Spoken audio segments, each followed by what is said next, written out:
Hello, and welcome to the Weird Waves podcast. My name is Taylor, and this is episode 22.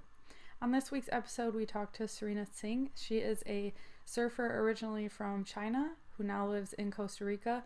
In this episode, we talk about everything from the difference between the education system in China and versus Canada. We talk about what you should bring with you and how you should act when you go on an abroad trip. And we even touch a little bit on some body image issues. So if you guys are enjoying the visual aspect of the podcast, please give us a like and subscribe. And I really hope that you enjoy this episode. And okay. Cool. Okay, we're ready. Hello. Hey, How are you doing? good. How are you? Yeah, I'm good. So we're on the same time zone, which is helpful. Right. Yep. It's not always like that. hmm So your name is Serena, and your last name, is it Singh? Sing, yes. It's Okay. Chinese. Yeah.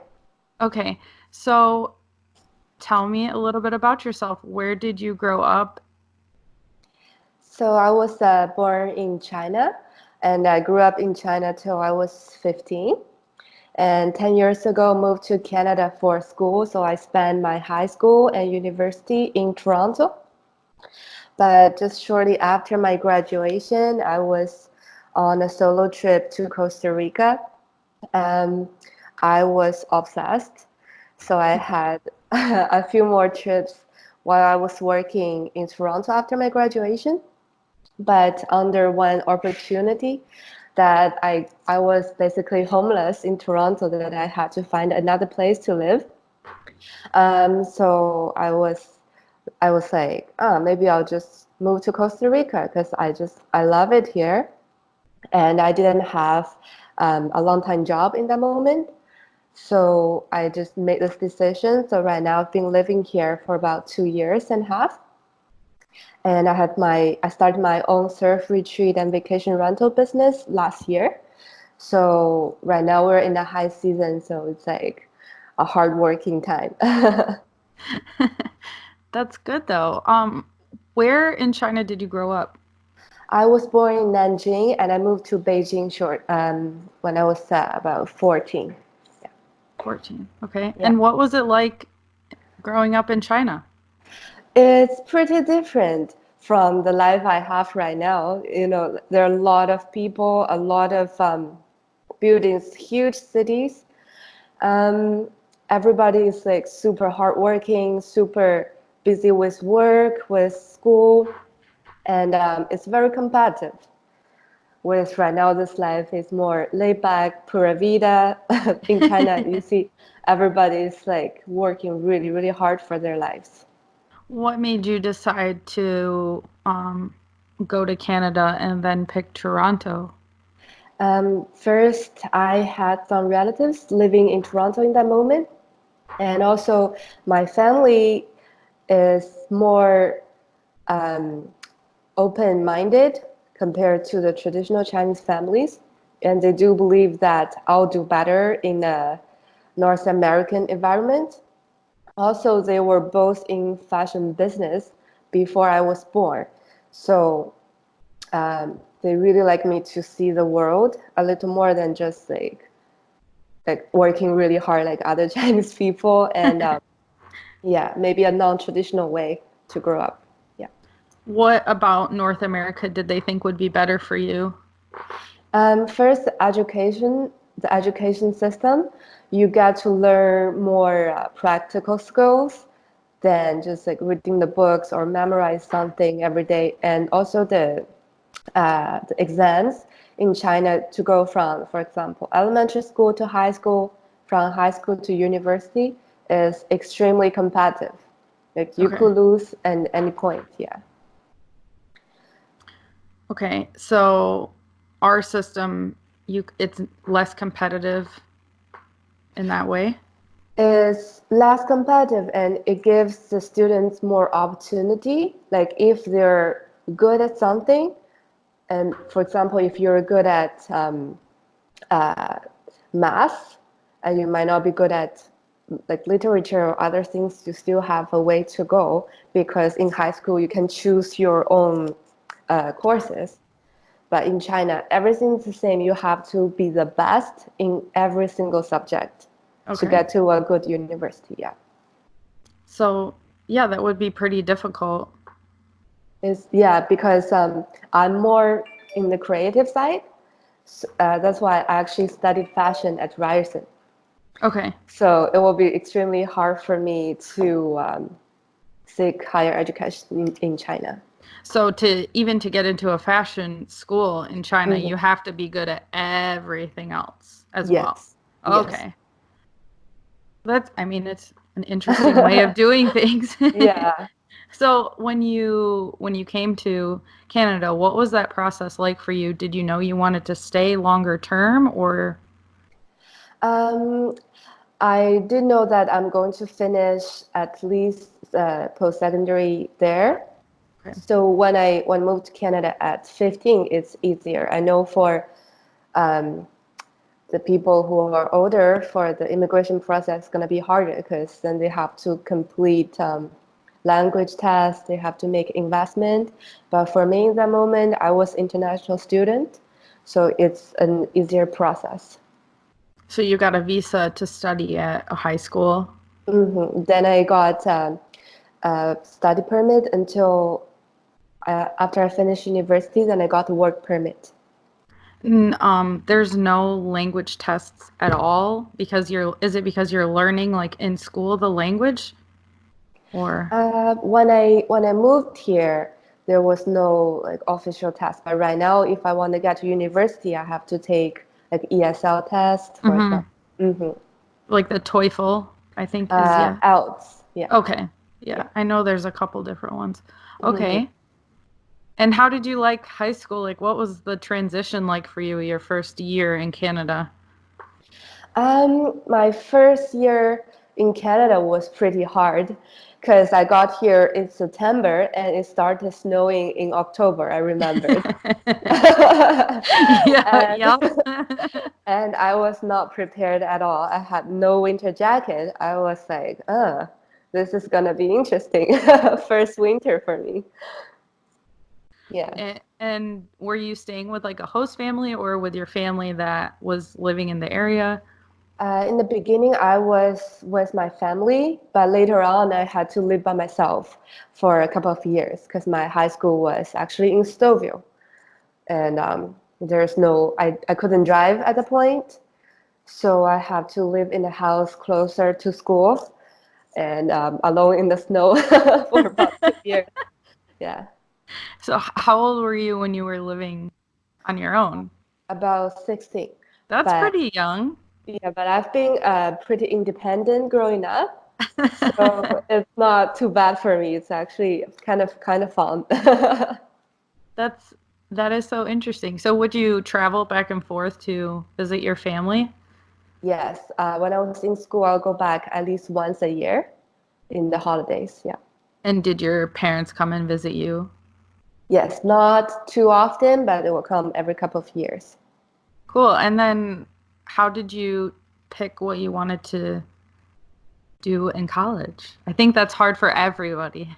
Yeah, it's actually when I was in 12th grade, I was like, I think I want to do something I like instead of what other people tell me to do. Basically, all the Chinese kids they got into economics, business, accounting, something like that. And I was taking fashion class in high school, and I really like to draw. I did have an eye for fashion, so I picked fashion and Ryerson, which is the best around the area. I had my portfolio. I got in. I got a couple other offers, but I kind of knew that I'm going to Ryerson. And how long of a program is that? 4 years. Okay. Yeah. And so while you were in school, you went to Costa Rica or after school? I went just right before my graduation. And did you have any sort of a plan? No, I actually in that moment I was pretty stressed by the graduation, the projects, and actually I've been through a short period of depression on the third year of my university from, which is an interesting topic, body image. Okay. Um, so I was trying to help myself by going on trips if I can. So um, I was thinking surfing is something I've been dreaming since I was a kid, but I've never had the opportunity since I was in China then Canada, which I didn't think I had opportunity. So I saw this surf camp advertisement on Google in Costa Rica, and it's a direct flight from Toronto. That's why I booked this flight for myself before my graduation, which changed my life later on. What were you struggling with body image wise? um, because since like my family was in fashion and I was in fashion for so many years, um, I was kind of overweight before growing up, and I always have kind of low self-esteem, and I would like to like wear something to cover my body in school, for example. Then going on fashion school, everybody is so dressed up, so polished every day, and that just worsened my situation. And I was trying to find a way to lose weight. Um, so in one summer, I remember I lost about 35 pounds Oh, wow. in 2 months. Um, yeah, in an unhealthy way, obviously. Uh-huh. So after that, I just went into this cycle of, don't want to eat anything or I ate too much. And then I feel ashamed of myself. And I didn't want to go to school. I didn't want to talk with people. That lasted about a year. Um, it's a really dark period of my life, um, but I think it's really important that you have to let somebody know, or you have to find a way to help yourself because it can get really serious, and cannot just waiting around for somebody to help you if you don't say anything. Yeah, and then it just becomes like a ball, like a Mm-hmm. rolling ball that just goes deeper and deeper because then it's Mm-hmm. so bad, you don't want to Mm-hmm. tell anybody. Mm-hmm. Yeah, I can sympathize with you. I went through a very similar thing when I was in college. I was eating Mm-hmm. so unhealthy Mm-hmm. and just drinking so much, and then you, just like you said, it you have to tell somebody. Mm-hmm. For me, um, it's also bad because I also over exercised. So I would like not eat anything and work out for like 5 hours during the day. Then maybe I had too much food in one meal, then I'll go work out again. Oh. Yeah. It's like almost like an eating disorder. Yes, it is. Wow. Mm-hmm. So how did you find the balance, I guess, or how did you pull yourself out of that dark place?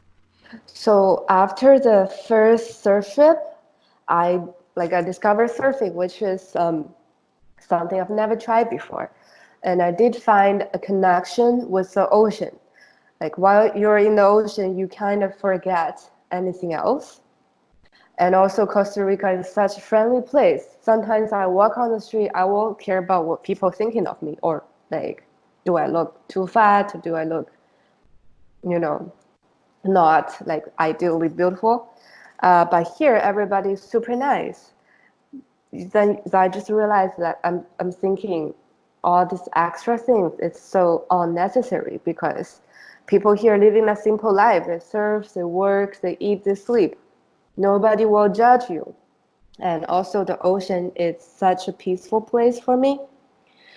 Um, like it didn't take the depression away right away, of course, but I just find it getting better and better. It will still come back to me at some point, but with um, knowing that nobody will judge you and you have to live the healthy life for yourself, not for anyone else.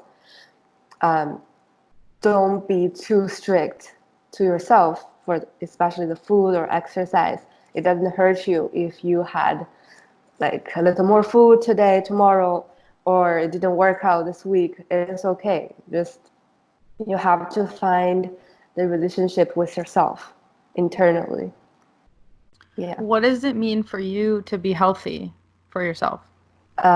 First, physically, I want to be able to do the things I want to do. Like I don't want to like lose out on opportunities because I feel weak. Um, so I want to have the physical strength to do the things I love. Also have a healthy mind with myself. That is not punish yourself. Um, also, just be positive. Trying to be positive all the time because I know everybody will have those days that you just feel so down and you don't want to do anything, and that is okay. And don't punish yourself for that. So, what was the point where you knew that you were going to move to Costa Rica? It was I had a really long trip. I think maybe 2 years ago. I stayed here. I was planning to stay here for 2 weeks. Then there was a tropical storm, actually, which is really, really funny. So we had no internet, no power for 3 days. Um, After the 3 days, I opened up my phone and I checked my message saying that, oh, I don't have a place to live in Toronto. So I have to find another place to fix to like fill up the gap, which is about 6 to 7 months. The rental in Toronto is so high, and it's not going to be a 1 year lease, which is going to be even worse. Um, and I just had some friends here showing me places to rent here. It's like $200 or $300 a month. Um, then I checked the rent in Toronto. It's like $2,000. I was like, maybe I'll just stay here for a little bit until, I have a long-term place to live. That's my initial plan. And I just got back to Toronto and sold everything I can sell. This is just gonna, because I had too many material things at that time after university, with Ryerson right beside Eaton Center, like the biggest shopping mall downtown Toronto. I had too much stuff in my house. So I took the opportunity to declutter and move myself here with the board, my guitar, and 2 suitcases. That's it. That's perfect. And what was the process like of staying? What is their immigration process like in Costa Rica? I have no idea. If you're from the States or Canada, you get to stay for, I think, 90 days. Hmm. Um, and every 90 days, you can either go to Nicaragua for a border run or you can travel back to Canada, for example. For me, I had a Chinese passport, so I can stay for 30 days. In the beginning, I did border runs to Panama um, because actually Nicaragua requires a visa for Chinese citizens.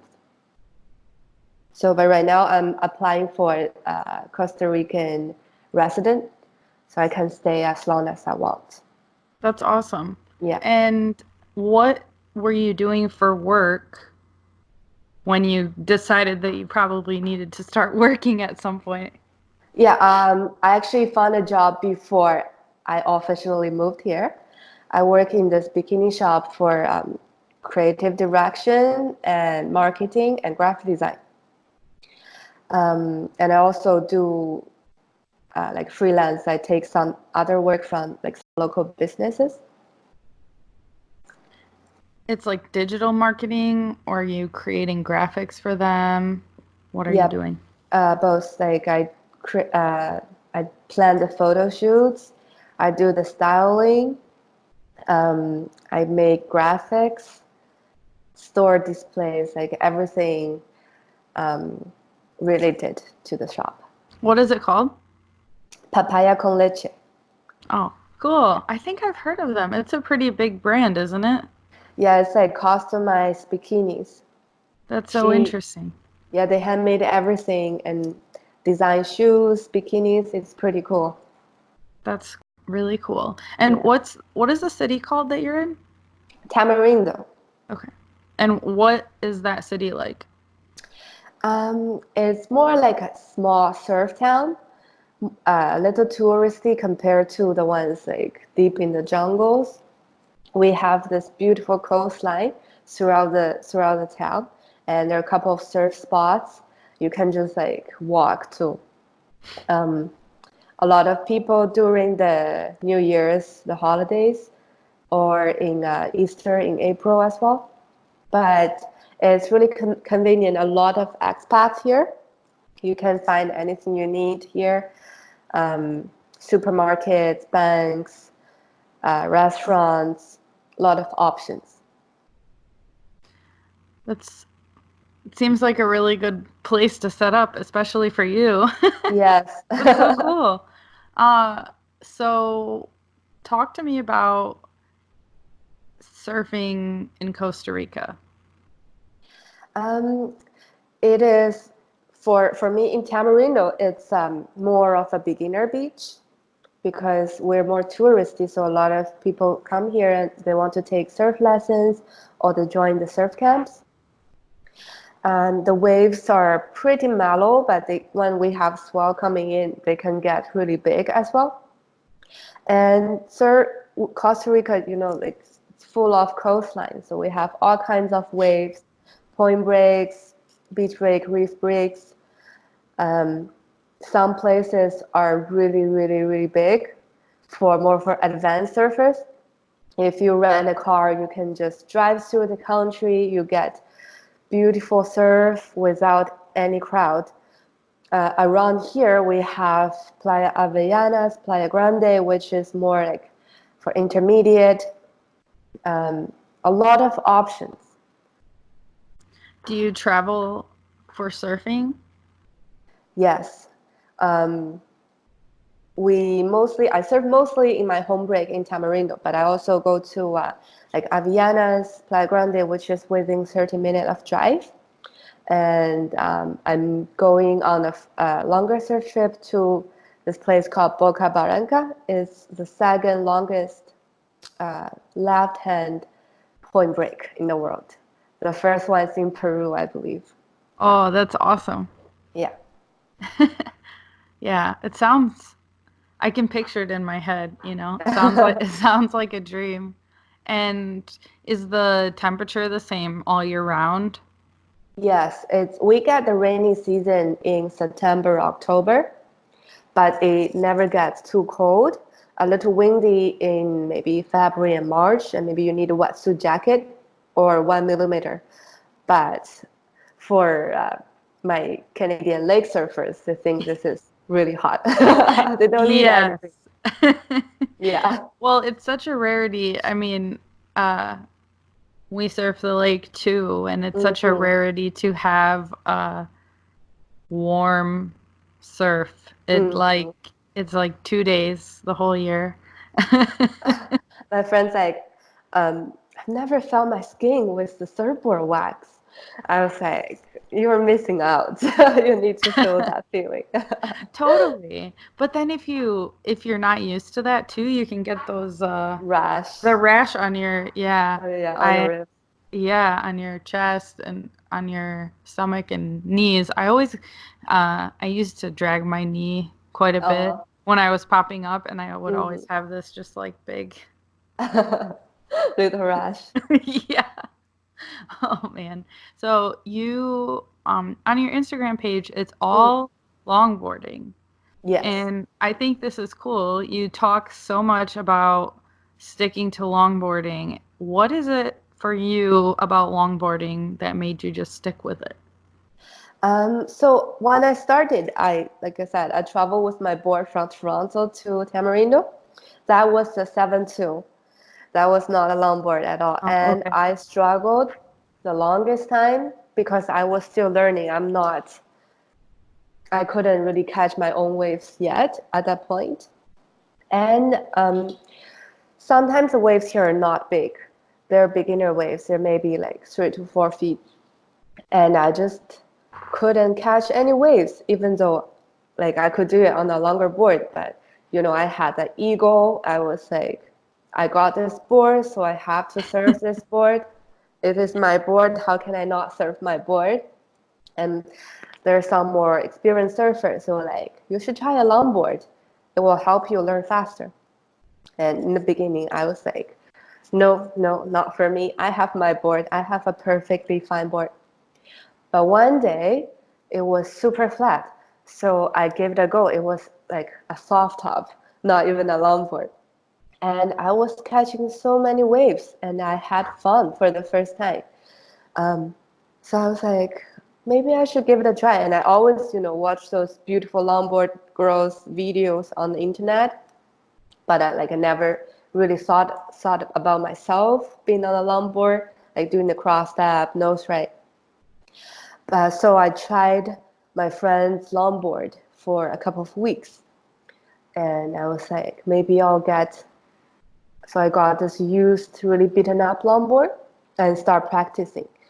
And I just realized that I actually love longboards more than a shortboard. Um, Not because I can only catch wave on the longboard, not because, the ego thing. I just enjoy it more. So I start surfing longboards. And how many boards do you have? Right now I have three. I have two longboards and one is 7-0. Yeah. So you got rid of your 7 too? Yes. Like I tried shorter boards later on as well. I tried my friends like 6 something. But for me, I personally enjoy more, and I want to also tell like the other girls out there, it doesn't matter like what other people tell you. If you want surf on the paddleboard, you want to surf on the longboard, on the shortboard, on the midlands, it doesn't really matter. The most important is you enjoy it. Yeah. How do you start to progress on a longboard? So you got your basics, and then you want to start doing some more advanced things. How does that work? So I got my second longboard, which is a 9.6. It's huge. So I surfed that board for a whole year. I didn't make too much progress because it's really hard for me to turn. So beginning of this year, I got my first customized longboard. And also I had some friends coming from Australia staying here for a couple of months. So I got to surf every day for hours with my new board. In the beginning, it's really challenging. I find it super unstable and I couldn't catch the waves. But with a lot of practice, a lot of watching other surfers, watching videos, um, the most important is don't worry about wiping out or what other people see you wiping out, so you can make the progress. Especially for, I think, from when you're transitioning from beginner to intermediate, you are like try to prove that you're not beginner anymore. So sometimes you don't want to wipe out, like you resist to try new things. It's so true. It's Yeah. so true. It is. That is the most truth, because I feel like you start, and when in the beginning you are like, oh, I caught a wave, oh, I stood up and caught a wave, oh, I turned, and then from there you're like, why am I not doing cutbacks? Mm-hmm. Especially suddenly like you're by yourself without an instructor, you don't have any excuse, and you feel like I'm not supposed to wipe out, I'm not supposed to look back, but it's okay. It's all the process of learning something new. Totally. It's just it's so funny because it's so true. uh, how did you come up with the idea to start your business? So last year, I with my savings, and also I had some family friends who work in the real estate business as my investor. We found this really cute property with two houses and a studio. Um, so we decided to buy it, and also with my boyfriend as a surf instructor, with my expertise in marketing. So we are thinking about doing something on our own because you cannot really work for others here as a expat. The Okay. pay is extremely low. The average for locals, they make maybe $3 to $5 an hour, and for us, it's even harder. Like you will never make enough for your everyday living. So we started this. Um, so we're now doing it on Airbnb, and I run surf retreats, surf camps, surf lessons, as well as like other excursions and tours. We saved a lot of money because I make my own website, posters, flyers, stickers. So yeah, I save a lot of money just from that. What is the like your projected plan for it? Is it to stay as an Airbnb or you want to turn it into something else? For the moment, we're doing Airbnb and retreats at the same time. So if we are not booked for this time of period, and I have clients who like to do a full package, we'll use it at a full package, including surf, accommodations, and yoga, for example, or any other activities. What does the cost of that look like? So for a two baths, it's about $100 a night. And during the New Year, it's gonna go up a little bit, and during the rainy season, it will go down a little bit. And what about for the like retreat style? Yeah. So you can get a retreat as low as maybe $500, about 6 to 7 nights, surf lesson every day per person, and including transportation. We take you for a graduation tour to another beach. Oh, that's a good idea. Yeah.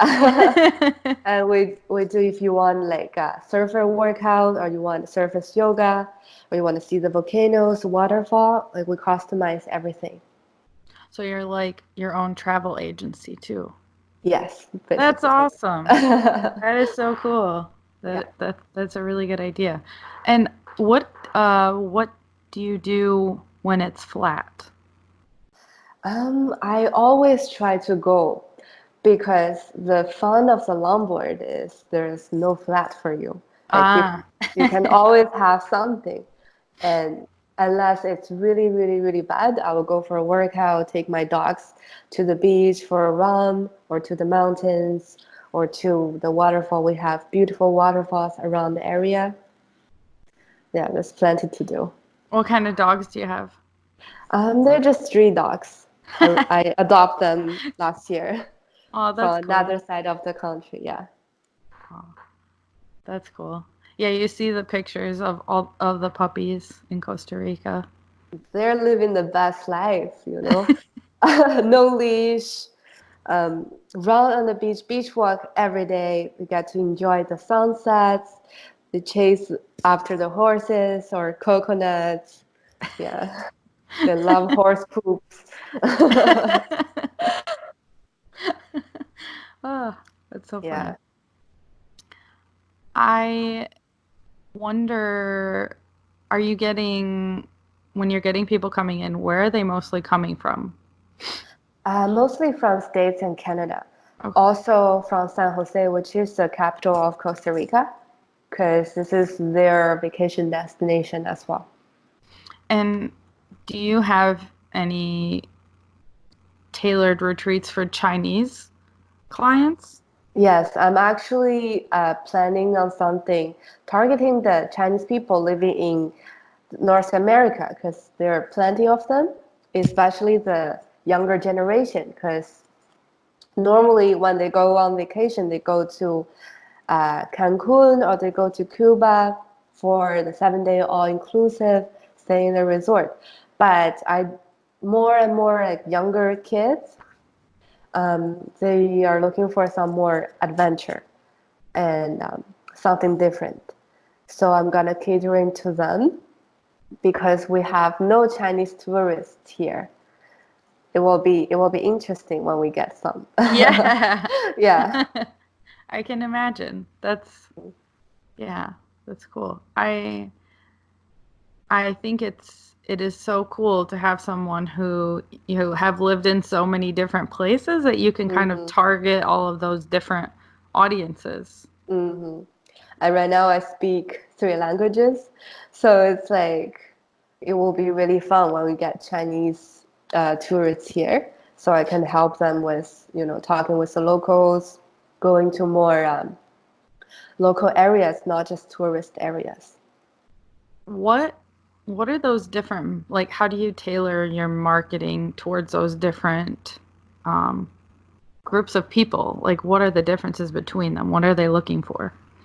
Uh, for for most, not all, but most Canadian guests, they're looking for mm, budget friendly and more freedom. Like they get to do whatever they want. They can make breakfast in the houses.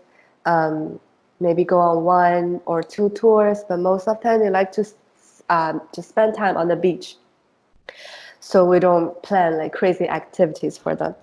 The Chinese, they are looking for really, really good accommodations, and they like everything planned out for them. Like every day, today is yoga, tomorrow is horseback riding, and surf lesson. They like everything planned out. That's It's just cool different people vacation in such a Hmm. different way. Hmm. What is the biggest difference between your life in Canada and your life in Costa Rica? In Canada, 'cause it's really cold, and like I barely go outside in the winter. I spend most of my time either working or studying and go to gym, for example, or shopping. But here it's more active. You spend a lot of time outside, and also because it's it's so different. Sometimes you try to get something done, but it's not gonna be done the way you thought it would be. For example, I want to go to bank. I want to do this. I saw it's gonna take an hour. It could take,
So, if you guys are enjoying the visual aspect of the podcast, please give us a like and subscribe. And I really hope that you enjoy this episode.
4 hours, 5 hours.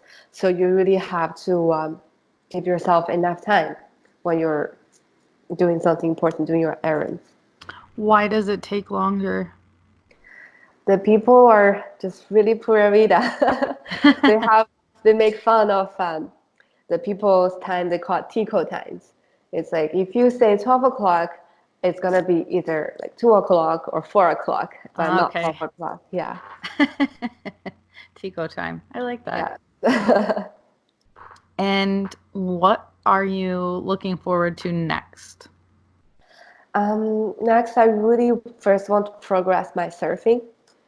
So I have the confidence and ability to travel to other countries, for example, Mexico or Bali. I haven't been there because I know the waves are going to be really different, maybe more challenging. So I want to have like, enough confidence so I get to enjoy more when I'm traveling. And also the business is growing, it's going pretty good. Um, as well as my plan for the Chinese clients. I hope there are going to be more coming here. And at the same time, I want to promote longboarding, girl surfing, um, just hopefully more girls can participate. It's interesting because I went to California in October, and I saw so many girls in the water with longboards, and they were all like super confident. While here, actually in Costa Rica, the local girls, surfing is not a lot of them. Are they just not interested in it or Um, I think it is intimidating in some way because there are so many male surfers with shortboard in the water, and for girls, it sometimes it could be like really intimidating to be in the middle of them. Like sometimes I'm the only girl out, and also we don't have. Sometimes the people come and go. They spend a couple of months of the year here. They don't really get to surf every day to progress. is it very competitive in the water there, or is it pretty laid back? I would say it's pretty laid back compared to maybe Huntington Beach, but in the more advanced surf breaks, yes, it could be competitive, especially if you don't know anything and you just want to get out there. It's better to have some local go with you, make some friends to avoid any trouble. Do you have any routines or any little things that you do before you surf? Uh, I don't stretch for a long time, but I keep myself active throughout the week. Like I work out maybe 3 times a week, and maybe another yoga or stretch or massage session. So my body is pretty ready all the time, and also because of the temperature. So it's not too much to worry about in the water. But I do recommend stretch a little bit or warm up before surfing. And what about after? Is there anything you do after a surf? Uh, for girls, I suggest just change out of your wet clothes right away.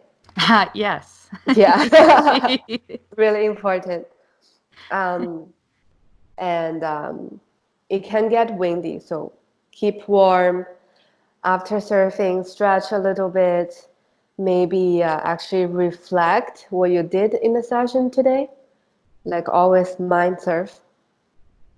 That's Think, good. I think yeah, that's good advice. yeah. Sometimes I think before I sleep, what did I do today that I could do better tomorrow? Um, did I almost crash with somebody or somebody crashed to me? How I can avoid it next time? Something like that.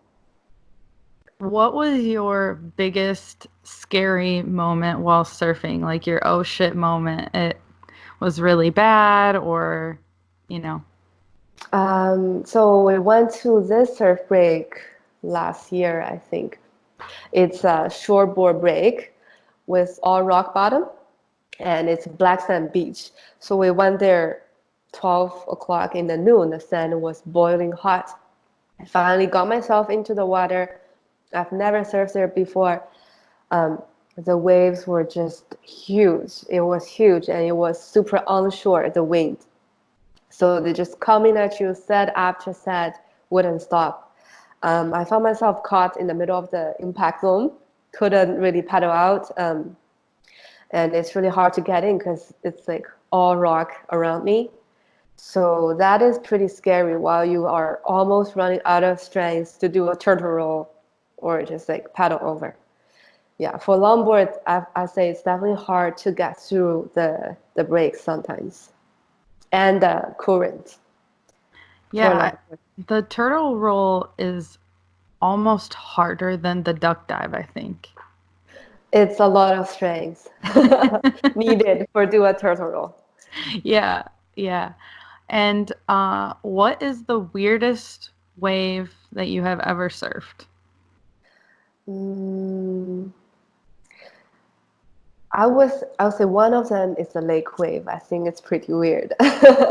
So you have Because, surfed on the lake? yes, I did before I moved to Costa Rica. Oh, In the summer, I was surfing on the lakes because it's really hard to see them. Like you don't know which one is just a ripple and which one is actual wave, and it's hard to say if this they have power or just. It's really hard to tell the position. which spot did you surf at when you surfed on the lake? I surfed A Bay, I surfed Pleasant Beach, and Frenchman's Bay. Yeah. That's cool. Yeah.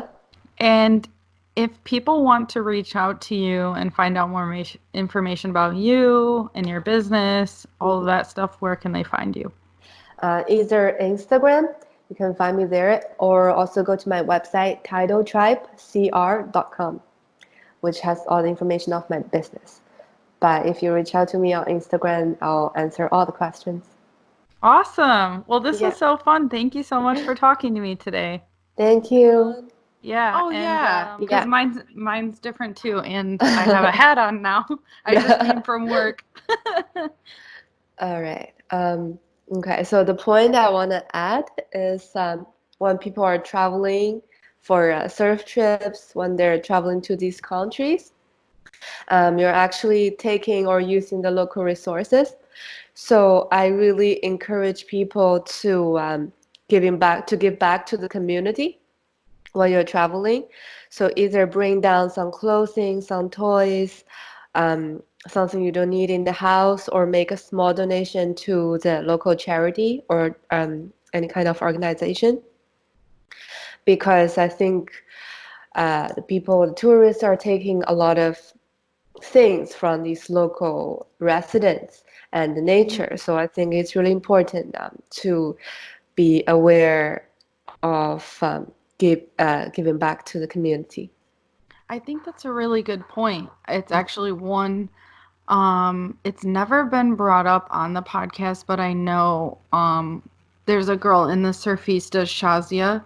When Mm-hmm. she goes to Nicaragua, she always brings down stuff. I think that's a really, really good point because I think in those areas there can be some resentment Mm-hmm. towards the tourists because they're living we're living a different life. Mm-hmm. So yeah, And the locals, they see you in the fancy hotels, like spending money here and there. Yeah, there will be like a difference um, in their thinking. But if you talk one or two sentences of Spanish, be nice to them, bring some gifts to the kids or to the people who are in need, then it will be perfect. If anybody can do such little things, then it will make a difference, I think. I think so too. That is a very good point. I'm glad you called back. It's a very it is very easy to go to these places and be like, it's so cheap, Yes. like Mm-hmm. Bali. It's Mm-hmm. so cheap or, Mm-hmm. any place, but I think you're 100% correct. Or to volunteer. I've heard of people They didn't want to bring luggage or whatever, so they volunteered Mhm. their time or they Mhm. helped clean up the beach or something like that. I used to volunteer for a month in Cambodia. So yeah, when you actually be like you're there and see the people's lives that are so different from what you've known or like what you've seen, it's like third world country. So just say keep that in mind if you're traveling. Yeah. That's good. No, that's really good. I'm glad. I've never had someone do that before, but I think that's really important. It's a very Hmm. good point. Anything else? That's it. That's that's really, really good. Thank you so much. No problem. Thank you for your time. Yeah, yeah, for sure. Thank you for your time. It takes two to have a Mhm. conversation, you know? Yeah. That was episode 22. I really hope that you guys enjoyed it. I will link down all of the information about Serena in the description below.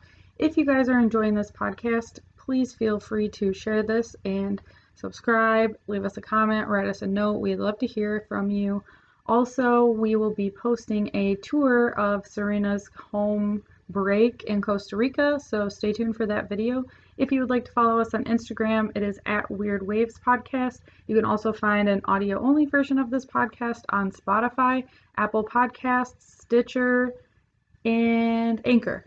So, yep, that is the episode, and we will see you next Monday with a new one. Have a great week, everybody, and if you celebrate it, then Merry Christmas.